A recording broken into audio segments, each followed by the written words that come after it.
संतान गोपाल स्तोत्रम्। श्रीशं कमलपत्राक्षं देवकी नन्दनं हरिं सूतसम्प्राप्तये कृष्णं नमामि मधुसूदनं। नमाम्यहं वासुदेवं सूतसम्प्राप्तये हरिं यशोदां कगतं बालं गोपालं नन्दनन्दनम्। अस्माकं पुत्रलाभाय गोविन्दं मुनिवन्दितं। नमाम्यं वासुदेवं देवकी नन्दनं सदा। गोपालं डिम्बकं वन्दे कमलापतिमच्युतं। पुत्रसम्प्राप्तये कृष्णं नमामि यदि पुङ्गवम्। पुत्रकामेष्टिफलन्दं कञ्जाक्षं कमलापतिं। देवकीनन्दनं वन्दे सूतसम्प्राप्तये नमामः। पद्मापते पद्मनेत्र पद्मनाभ जनार्दन देहि मे तनयं श्रीश वासुदेव जगत्पते। यशोदां कगतं बालं गोविन्दं मुनिवन्दितम्। अस्माकं पुत्रलाभाय नमामि श्रीशच्युतं। श्रीपते देवदेवेश दीनार्ति हरिणाच्युत। गोविन्दं मे सुतं देहि नमामि त्वा जनार्दन। भक्तकामद गोविन्दं भक्तं रक्षं शुभप्रद। देहि मे तनयं कृष्णं रुक्मिणी वल्लभ प्रभो। रुक्मिणीनाथ सर्वेश देहि मे तनयं सदा। भक्तमन्दार पद्माक्षं त्वामहं शरणं गताः। देवकी सुत गोविन्द वासुदेव जगत्पते। देहि मे तनयं कृष्णं त्वामहं शरणं गताः। वासुदेव जगद्वन्द्य श्रीपते पुरुषोत्तम। देहि मे तनयं कृष्ण त्वाहमं शरणं गताः। कञ्जाक्ष कमलनाथ परकारुणोत्तमं। देहि मे तनयं कृष्णं त्वामहं शरणं गता। लक्ष्मीपते पद्मनाभ मुकुन्द मुनिवन्दिता। देहि मे तनयं कृष्ण त्वामहं शरणं गताः। कार्यकारणरूपाय वासुदेवाय ते सदा। नमामि पुत्रलाभार्थ सुखदाय बुधाय ते। राजीवनेत्र श्रीराम रावणारे हरे कवे। तुभ्यं नमामि देवेश तनयं देहि मे हरे। अस्माकं पुत्रलाभाय भजामि त्वा जगत्पते। देहि मे तनयं कृष्ण वासुदेव रमापते। श्रीमानिनिमानचोर गोपीवस्त्रापहारक। देहि मे तनयं कृष्ण वासुदेव जगत्पते। अस्माकं पुत्रसम्प्राप्तिं कुरुष्व यदुनन्दन। रमापते वासुदेव मुकुन्द मुनिवन्दित। वासुदेव सुतं देहि तनयं देहि माधव। पुत्रं मे देहि श्रीकृष्ण वत्सं देहि महाप्रभो। डिम्बकं देहि श्रीकृष्ण आत्मजं देहि राघव। भक्तमन्दार मे देहि तनयं नन्दनन्दन। नन्दनं देहि मे कृष्ण वासुदेव जगत्पते। कमलनाथ गोविन्द मुकुन्द मुनिवन्दित। अन्यथा शरणनास्ति त्वमेव शरणं मम। सूतं देहि श्रियं देहि श्रियं पुत्रं प्रदेहि मे। यशोदास्तन्यपादन्य पिम्बतं यदुनन्दनं। वन्देऽहं पुत्रलाभार्थ कपिलाक्षं हरि सदा। नन्दनन्दन देवेश नन्दनं देहि मे प्रभो। रमापते वासुदेव श्रियं पुत्रं जगत्पते। पुत्रं श्रियं श्रियं पुत्रं पुत्रं मे देहि माधव। अस्माकं दीनवाक्यस्य अवधारय श्रीपते गोपालडिम्ब गोविन्द वासुदेव रमापते अस्माकं डिम्बकं देहि श्रियं देहि जगत्पते मुद्वाञ्छितफलं देहि देवकी नन्दनाच्युत मम पुत्रार्थितं धन्यं कुरुष्व यदुनन्दनं याचेऽहं त्वा श्रियं पुत्रं देहि मे पुत्रसम्पदं भक्तचिन्तामणे राम कल्पवृक्ष महाप्रभो आत्मजं नन्दनं पुत्रं कुमारं डिम्बकं सुतम् अर्भकं तनयं देहि सदा मे रघुनन्दन वन्दे सन्तानगोपालं माधवं भक्तकामदम् अस्माकं पुत्रसम्प्राप्त्ये सदा गोविन्दाच्युतम् ओङ्कारयुक्तगोपालं श्रीयुक्तं यदुनन्दनं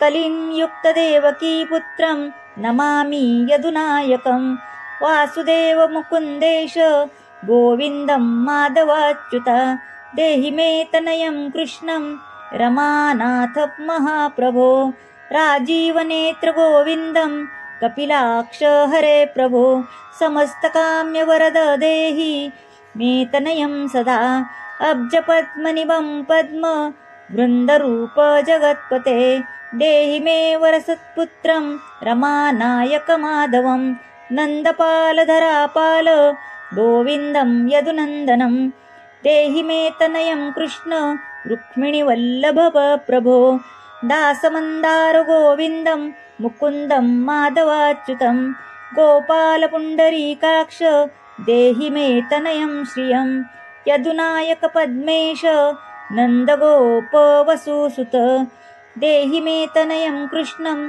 श्रीधरं प्राणनायक अस्माकं वाञ्छितं देहि देहि पुत्रं रमापते भगवन् कृष्ण सर्वेश वासुदेव जगत्पते रमाहृदय संभार सत्यभामा मनाप्रिया देहि मे तनयं कृष्ण रुक्मिणीवल्लभ प्रभो चन्द्रसूर्याक्ष गोविन्द पुण्डरीकाक्ष माधव अस्माकं भाग्यसत्पुत्रं देहि देव जगत्पते कारुण्यरूप पद्माक्षं पद्मनाभ समर्चितं देहि मे तनयं कृष्णं देवकी नन्दनन्दनं देवकीसूत श्रीनाथ वासुदेव जगत्पते समस्तकामफलद देहि देहि मे तनयं सदा भक्तमन्दार गम्भीरं शङ्कराच्युत माधव देहि मे तनयं गोपबाल वत्सल श्रीपते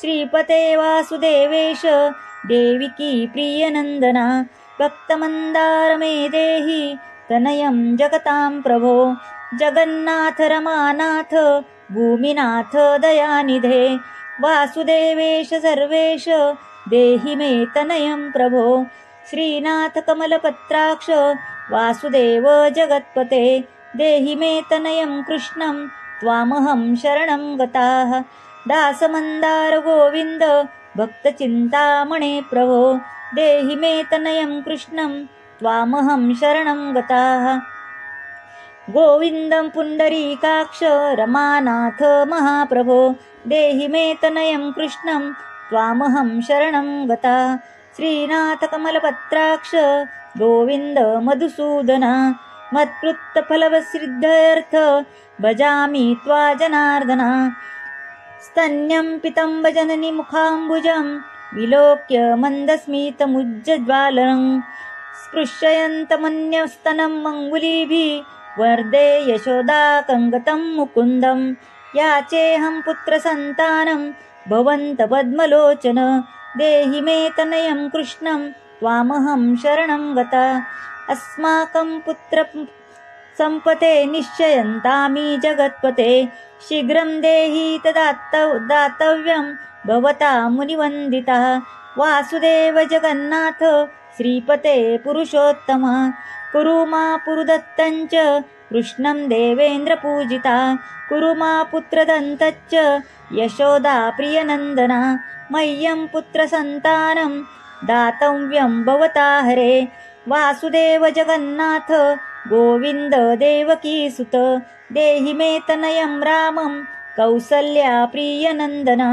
पद्मपत्राक्षु गोविन्दं विष्णो वामनमाधवा देहि मे तनयं सीता प्राणनायक राघवं कञ्जाक्षते कृष्णदेवेन्द्र मण्डित मुनिवन्दिता लक्ष्मणाग्रज श्रीरामं देहि मे तनयं सदा देहि मे तनयं रामं दशरथ प्रियनन्दन सीतानायक कञ्जाक्ष मुचुकुन्द वरप्रद विभीषणस्य या लङ्का प्रदत्ता भवता पुरा अस्माकं तत्प्राकारेण तनयं देहि माधवा भवदीयपदाभोञ्जे चित्तयामि निरन्तरं देहि मे तनयं सीता प्राणवल्लभ राघव रामत्मकात्म्यवरदं पुत्रोत्पत्तिफलप्रद देहि मे तनयं श्रीशं कमलासनवन्दितं राम राघव सीतेश लक्ष्मणानुज देहि मे भाग्यवत्पुत्रसन्तानं दशरथात्मज श्रीपते देवकी गर्भसञ्जात यशोदा प्रियनन्दना देहि मे तनयं रामं कृष्णगोपाल माधव कृष्णमाधव गोविन्दं वामनाच्युतशङ्कर देहि मे तनयं श्रीश गोपबालकनायक गोपबालमहाधन्य गोविन्दाच्युतमाधव देहि मे तनयं कृष्णं वासुदेव जगत्पते दिशतु पुत्रं देवकी नन्दनोनयो दिशतु शीघ्रं भाग्यवत्पुत्रलाभमं दिशतु श्रीशो राघवो रामचन्द्रो दिशतु पुत्रं वंशविस्तारो हेतो दीयतां वासुदेवेन तनयो मत्प्रीतसुता कुमारो नन्दनो सीता नायकेन सदा मम राम राघव गोविन्दं देवकी सुतमाधव देहि मे तनयं श्रीशं गोपबालकनायक वंशविस्तारकं पुत्रं देहि मे मधुसूदन सुतं देहि त्वामहं शरणं गता रमाभीष्टसुतं देहि कंसारे माधवश्च्युत सुतं देहि त्वामहं शरणं गता चन्द्रार्ककल्पपर्यन्त तनयं देहि माधवा सुतं देहि त्वामहं शरणागता विद्यावन्त बुद्धिमन्तं श्रीमन्तं तनयं सदा देहि मे तनयं कृष्ण देवकी नन्दन प्रभो नमामि त्वा पद्मनेत्र सुतलाभाय कामदं मुकुन्दं पुण्डरीकाक्ष गोविन्दं मधुसूदनं भगवन् कृष्ण गोविन्दं सर्वकामफलप्रदा देहि मे तनयं स्वामी त्वामहं शरणं गताः स्वामी त्वं भगवन् राम कृष्णमाधव कामद देहि मे तनयं नित्यं त्वामहं शरणं गता तनयं देहि गोविन्द कञ्जाक्षं कमलापते सुतं देहि त्वामहं शरणं गता पद्माप्ते पद्मनेत्र प्रद्युम्न जनको प्रभो सुतं देहि त्वामहं शरणागता शङ्खचक्र गदा खड्ग शाङ्खबाणे रमापते देहि मे तनयं कृष्णं त्वाहं शरणागता नारायण नमानाथ राजीवपत्रलोचन सुतं देहि देवेश पद्मपद्मानुवन्दिता राम राघव गोविन्द देवकी वरदनन्दन रुक्मिणीनाथ सर्वेश नारदादिसुरार्चिता देवकी सुत गोविन्द वासुदेव जगत्पते देहि मे तनयं श्रीश गोपबालकनायक मुनिवन्दित गोविन्द रुक्मिणी वल्लभ प्रभो देहि मे तनयं कृष्णं त्वामहं शरणागता गोपिकार्जितपङ्कजे मरणान्धसक्तमानस देहि मे तनयं कृष्ण त्वामहं शरणागता रमाहृदय पङ्केज जलुल माधवं कामदाः ममाभीष्टसुतं देहि त्वामहं शरणं गताः वासुदेव रमानाथ दासानां मङ्गलप्रद देहि मे तनयं कृष्णं त्वामहं शरणं गताः कल्याणप्रदं गोविन्द मुरारे मुनिवन्दित देहि मे तनयं कृष्णं त्वामहं शरणं गता पुत्रपद मुकुन्देश रुक्मिणी वल्लभ प्रभो देहि मे तनयं कृष्णं त्वामहं शरणं गता पुण्डरीकाक्ष गोविन्द वासुदेव जगत्पते देहि मे तनयं कृष्णं त्वामहं शरणं गता। दयानिधे वासुदेव मुकुन्द मुनिवन्दित देहि मे तनयं कृष्ण त्वामहं शरणं गता।